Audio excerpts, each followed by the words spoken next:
Mga kapuso, sa bilis ng mga balita, bawal po maiwan. Kaya ang pinakamahalagang detalye ibibigay namin sa loob ng ilang minuto dito sa UH Summary. Narito po ang mga naganap sa Day 4 na impeachment trial ni Vice President Sara Duterte. In summary, iniharap po ng prosekusyon bilang ikalawang testigo si NBI Regional Director Attorney Jeremy Lotoc upang magbigay ng testimonya kaugnay ng Article 4 ng Articles of Impeachment.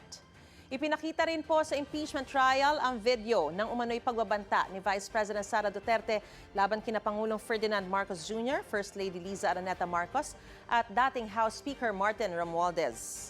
Sinita naman ng depensa si Prosecution Counsel Attorney Amando Ligutan matapos itong gumamit ng wikang waray sa pakikipag-usap sa testigong si Attorney Lotoc. Iginiit ng depensa na dapat sa Filipino o Ingles lamang isagawa ang pagtatanong upang matiyak na nauunawaan ng lahat at ng Senado bilang impeachment court ang mga pahayag sa pagdinig.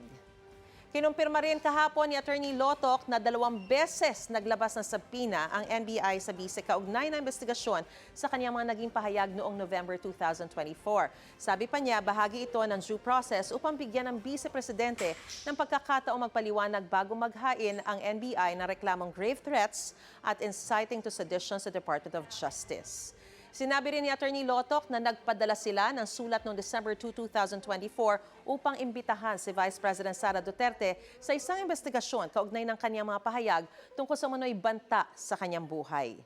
Itinanggi naman ng depensa ang alegasyong kumontrata si Vice President Sara Duterte ng isang hitman.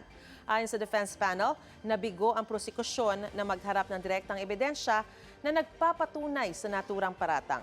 Iginiit din ng depensa na ang mga pahayag ng Vice-Presidente noong November 2024 ay hindi sapat na patunay na mayroon siyang aktwal na kinontratang assassin.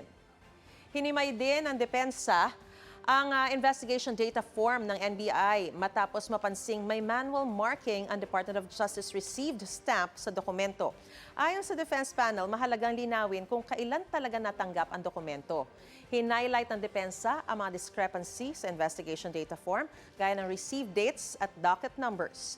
Mga pagkakamaling ayon sa testigong si Attorney Lotoc, DOJ lamang ang makakasagot.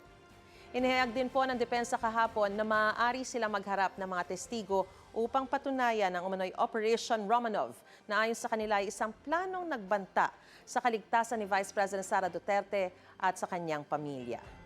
Sa cross-examination naman po, tinanong ni Defense Counsel Attorney Mark Vinluan si Attorney Lotoc kung mayroong bias ang isinagawang investigasyon ng NBI kaugnay ng mga pahayag ni Vice President Sara Duterte. Iginiit naman ni Attorney Lotoc na isinagawa ng NBI ang kanilang trabaho alinsunod sa batas at sa itinakdang proseso.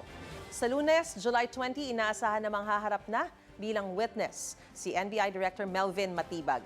Mamaya po muling maghaharap ang defense at prosecution teams para sa ika-5 araw na impeachment trial sa Senado.